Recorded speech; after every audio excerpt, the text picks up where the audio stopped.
കൈക്കൂലി കേസിൽ അന്വേഷണത്തിനായി കൊച്ചി ഇഡി ഓഫീസിൽ വിജിലൻസ് എത്തി. ഇഡി അസിസ്റ്റന്റ് ഡയറക്ടർ പ്രതിയായ അഴിമതി കേസിലെ വിവരശേഖരണത്തിന്റെ ഭാഗമായാണ് വിജിലൻസ് എത്തിയത്. ഇഡി ഓഫീസിൽ പരിശോധന ആയിരുന്നില്ലെന്നും വീണ്ടും കത്ത് നൽകാനാണ് പോയതെന്നും വിജിലൻസ് എസ്പി എസ് ശശിധരൻ പറഞ്ഞു. പരാതിക്കാരനെതിരായ PMLA കേസിന്റെ വിശദാംശങ്ങളാണ് തേടിയതെന്നും വിജിലൻസ് എസ്പി വ്യക്തമാക്കി. കെ ഉമേഷ് വിവരങ്ങളുമായി ചേരുകയാണ്. ഉമേഷ്, ഈ കേസുമായി ബന്ധപ്പെട്ട് ശേഖർ കുമാറിനെതിരെ തെളിവുകൾ ശേഖരിക്കേണ്ടതിന്റെ ആവശ്യകത മുൻപ് തന്നെ വിജിലൻസ് മാധ്യമങ്ങളുടെ അടക്കം വിശദീകരിച്ചതാണ്. ഇതിന്റെ ഭാഗമായായിരുന്നു ഇന്നിപ്പോൾ റെയ്ഡ് നടന്നത്.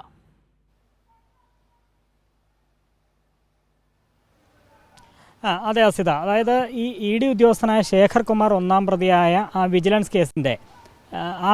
കേസിന് ആധാരമായ അനീഷ് ബാബു നൽകിയ പരാതിയാണ്. ഈ അനീഷ് ബാബു നൽകിയ പരാതി എന്ന് പറയുന്നത് തനിക്കെതിരായ കേസ് ഒഴിവാക്കാൻ വേണ്ടി ഉദ്യോഗസ്ഥർ കൈക്കൂലി ആവശ്യപ്പെട്ടു എന്നുള്ളതാണ്. ഇടനിലക്കാർ വഴി 2 കോടി രൂപ കൈക്കൂലിയായി ആവശ്യപ്പെട്ടു എന്നുള്ളതായിരുന്നു അനീഷ് ബാബുവിൻ്റെ പരാതി. ആ പരാതിയുടെ അടിസ്ഥാനത്തിലാണ് ശേഖർ കുമാറിനെ ഒന്നാം പ്രതിയാക്കി വിജിലൻസ് കേസെടുത്തത്. ആ കേസിൽ 3 പേരെ അറസ്റ്റ് ചെയ്യുകയും ചെയ്തിരുന്നു. അത് ഇടനിലക്കാരാണ്. ശേഖർ കുമാറിനെതിരെ കൂടുതൽ തെളിവ് ശേഖരിച്ചു വരികയാണ് വിജിലൻസ്. ഇതിനു മുൻപ് അറസ്റ്റിലായവരുടെ മൊബൈൽ ഫോൺ വിവരങ്ങൾ, മറ്റ് ഗാഡ്ജറ്റ്സിലുള്ള കൂടുതൽ ഡിജിറ്റൽ തെളിവുകളടക്കം വിജിലൻസ് പരിശോധിക്കുകയാണ്. അതോടൊപ്പം വിജിലൻസ് ചെയ്തത് ഈ അനീഷ് ബാബുവിനെതിരെ ഉള്ള EDയുടെ കേസ്, അനീഷ് ബാബുവിനെതിരെ ഒരു PMLA കേസുണ്ട്. കള്ളപ്പണം വെളുപ്പിക്കൽ നിരോധന നിയമപ്രകാരം അനീഷ് ബാബുവിനെതിരെ ED കേസെടുത്തിരുന്നു.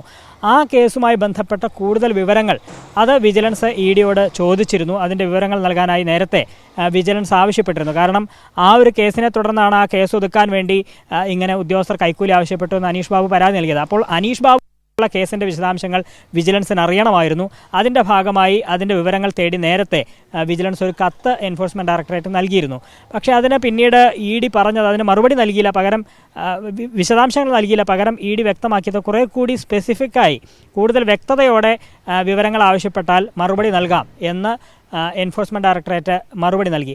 അതിൻ്റെ അടിസ്ഥാനത്തിലാണ് ഇന്ന് വിജിലൻസ് നേരിട്ട് എൻഫോഴ്സ്മെന്റ് ഡയറക്ടറേറ്റ് ഓഫീസിലേക്ക് പോവുകയും എന്തൊക്കെ കാര്യങ്ങളാണ് തങ്ങൾക്ക് കൈമാറേണ്ടത് എന്ന് വ്യക്തമാക്കിക്കൊണ്ട് രേഖാമൂലം ഒരു കത്ത് ഇന്ന് വിജിലൻസ് EDക്ക് കൈമാറിയിരിക്കുകയാണ്. അതിനുവേണ്ടിയാണ് അവിടെ പോയത് എന്നുള്ളതാണ് അല്പം മുമ്പ് വിജിലൻസ് SP S ശശിധരൻ വ്യക്തമാക്കിയിരിക്കുന്നത്.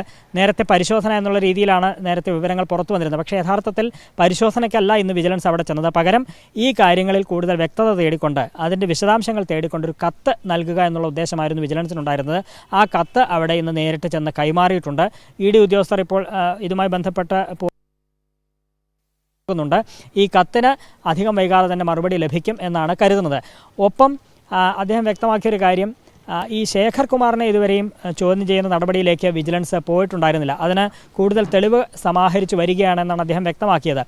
ഇപ്പോൾ ഈ വിവരങ്ങൾ തേടിയതിന് പുറമെ ഇതിനു മുൻപ് അറസ്റ്റിലായവരിൽ നിന്ന് ശേഖരിക്കാവുന്ന ഡിജിറ്റൽ തെളിവുകൾ അത് പരിശോധിച്ചു വരികയാണ്. അതിൻ്റെ പരിശോധനാ ഫലം അല്പം കൂടി വൈകും എന്നാണ് മനസ്സിലാക്കുന്നത്. ആ ഫലം കൂടി ലഭിച്ചാൽ തുടർ നടപടി എന്നുള്ള നിലയിൽ ആവശ്യമെങ്കിൽ ശേഖർ കുമാറിന് നോട്ടീസ് നൽകി വിളിച്ചു വരുത്തുന്ന തീരുമാനത്തിലേക്ക് വിജിലൻസ് പോകും എന്ന് തന്നെയാണ് മനസ്സിലാക്കുന്നത്.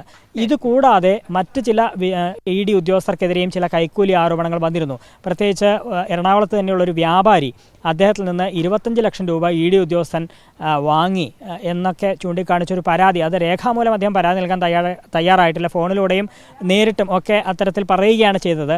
അതുമായി ബന്ധപ്പെട്ട അന്വേഷണവും പുരോഗമിച്ചു വരികയാണ് എന്നും ഇന്ന് വിജിലൻസ് SP S ശശിധരൻ വ്യക്തമാക്കുകയുണ്ടായി. ശരി, കെ ഉമേഷാണ് വിവരങ്ങൾ നൽകിയത്. ED ഓഫീസിലെത്തിയ വിജിലൻസ് SP മാധ്യമങ്ങളുടെ കാര്യങ്ങൾ വിശദീകരിക്കുന്നുണ്ടായിരുന്നു. ആ വാക്കുകൾ കൂടി കേൾക്കാം.